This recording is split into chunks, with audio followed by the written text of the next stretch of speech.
Hello, everyone. Lydia here. Happy Tuesday. I hope everyone is doing well today. I am popping by today to talk a little bit about what you need to know about your adrenals. But before I do, in case you don't know me, I'm Lydia Joy. I am a nutritional therapist and health coach, and I work with women to empower them so they experience more joy and feel amazing in their bodies. And one of the things that I run into a lot is adrenal fatigue. Have you ever heard of the term adrenal fatigue, or maybe do you know that you actually have adrenal fatigue? Even if you do or don't, stay tuned, because according to statistics, about 80% of adults are going to experience adrenal fatigue in their lifetime. And, you know, the adrenals are these amazing glands in our body, and they sit right on top of our kidneys, and they're powerful. They do so much for us and for our health. And they actually, their job is to secrete about 50 different hormones, and they keep your body's reaction to stress kind of balanced. And they're really so critical to ensure that all your internal systems run smoothly. So they're pretty darn important. So if you didn't know what they were before today, I am here to enlighten you and educate you, as well as give you some empowerment after today, okay? So I want to come back more after today too, and share more with you about what you need to know for your adrenal health and overall health, really, because there's a lot, and I can only imagine it could be overwhelming if I tried to just dump it all on you today. So today I just want to share a couple of key things with you, and I am going to go check and see, find myself on Facebook. All right, so if you're popping on, say hi. And another thing, you know, the purpose of your adrenal glands is really just to help your body cope with stress and survive. And they will help you deal with any stress that you face. And they are really crucial to be healthy and working right, so that you have stamina and you have energy, and that you're just able to be resilient to everything that life throws at you. So this is huge, you guys, and I hope you find this video helpful. Today, I really want to talk about 3 key minerals, because minerals are one of my favorite topics. I've been working with clients for years through the use of hair tissue mineral analysis. I teach a program to practitioners called Holistic Mineral Balancing.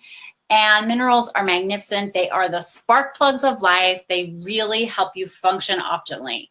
And there are a couple really, really key minerals that everyone really needs to have and take even, or consume, so that you can really support your adrenal glands, especially if you are one of the people who already knows you have adrenal fatigue. And adrenal fatigue is really just kind of a sense of burnout, where you just feel like you can't cope with stress anymore. You don't sleep well, you have fatigue. Your body isn't really resilient anymore. You get run down very easily. You get sick very easily. So many things, right? So the first mineral I want to share with you today, and I hope you've already heard of it, but in case you haven't, I'm going to share, is magnesium. And I love this mineral. I want to say this mineral kind of saved my life a little bit, because I was a single mom, just going through a split up. My kids were really, really little when I discovered magnesium, and it really was a lifesaver for me, because I was beyond stressed. So I could say a lot about magnesium, but here's the key that you need to know. It's a #1 mineral I recommend to everyone, so it's pretty safe to recommend broadly. And it's kind of the ultimate chill pill. It's just like a balancing mineral that really helps your body to relax. And so if you really want to be able to better handle stress or be able to relax better, maybe you struggle to just like calm your body down, or maybe you struggle to just relax, to just fall asleep even. Sometimes people notice that they carry a lot of tension in their body. I know for me, it used to be my neck and my shoulders. I just always felt so tense and it was so painful and I'd have to go to the chiropractor all the time. But it turned out it was just, I really needed magnesium. So if any of those things sounds like you, you probably should go out and find some magnesium. And just so you know, stress actually depletes magnesium.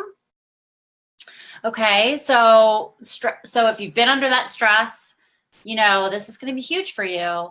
And the other thing is that it's really, really hard to get enough magnesium in your diet, because we've known for a really, really long time that our soil is depleted of most minerals, and we haven't done anything to change it. So therefore, the food that we consume and hopefully the good quality, you know, whole food that we consume doesn't have quite as much magnesium to keep up with a modern day person's demands, especially in light of stress alone.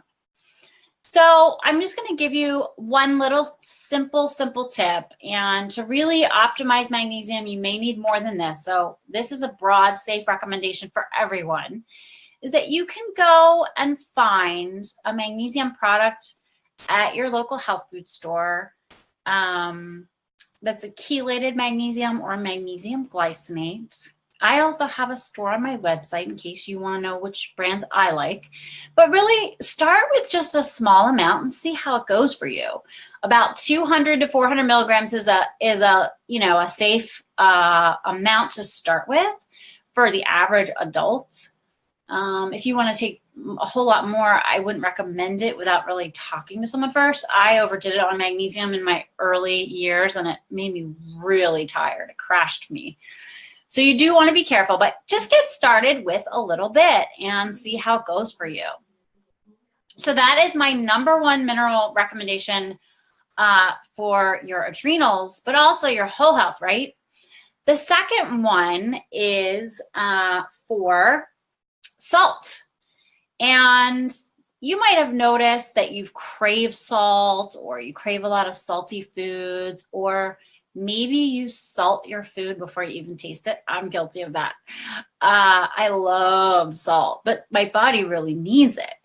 So if that's you and you crave salt and you already know you have adrenal fatigue, now you can determine this better with some testing, but you know, you can wager a bet that if you're burnt out and tired and craving salt, you really do need it. And this is likely due to one of the adrenal hormones being low, and that's called aldosterone, and it helps us hold on to our salt. So when we have this one hormone low, we can't hold on to our sodium, and we pee it out. And so we kind of become a little bit dehydrated. So the thing about salt is if you crave it, it's your body's way of telling you you need it. So you have to listen to that.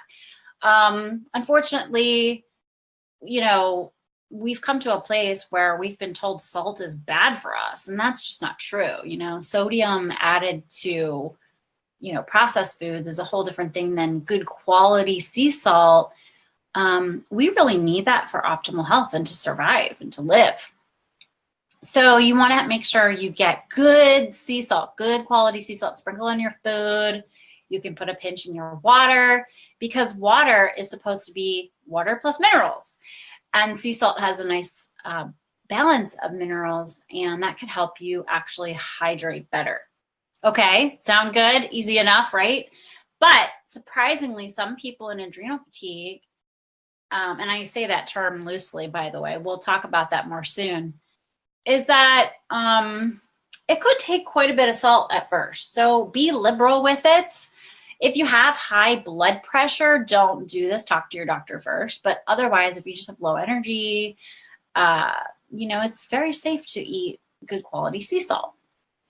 Okay, so you want to make sure that you're getting that along with your magnesium. And the next mineral I want to tell you about, which is like hugely important, is potassium.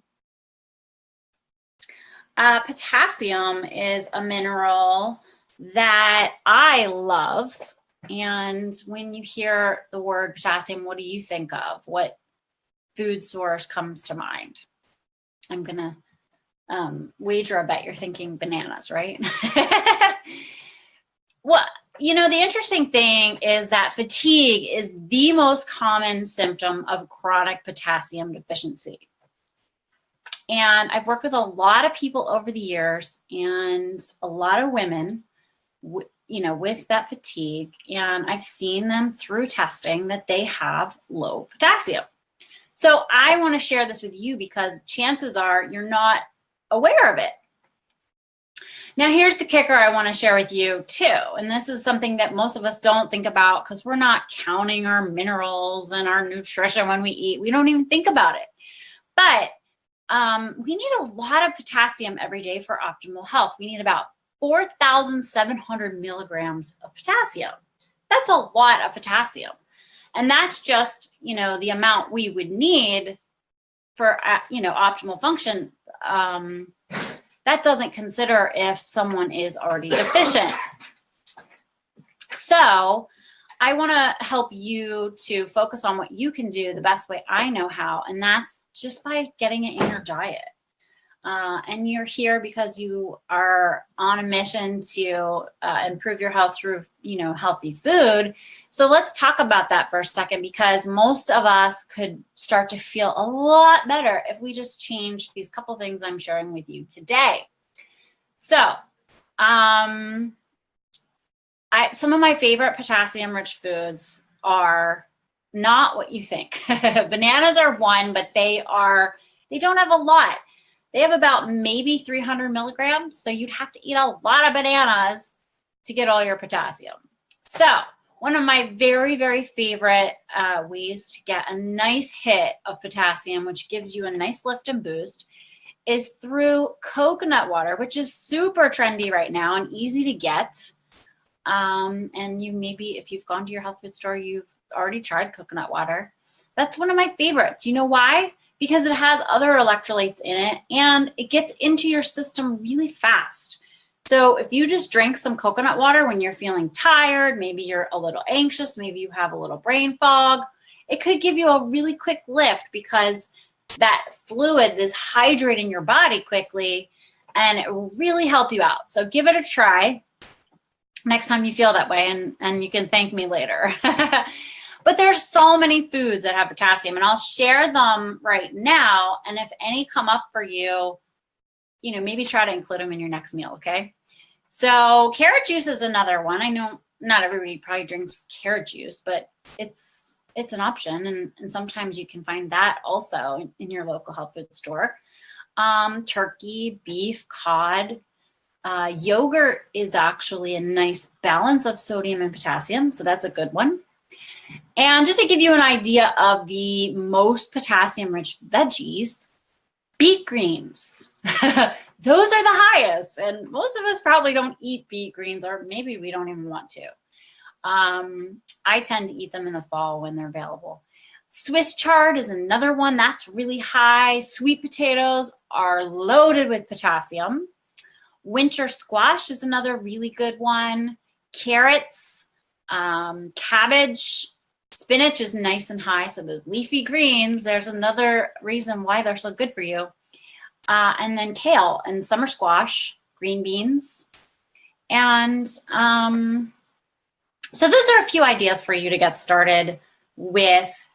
If you struggle with energy, just adding these 3 minerals alone could go a long way to helping you get through your day better.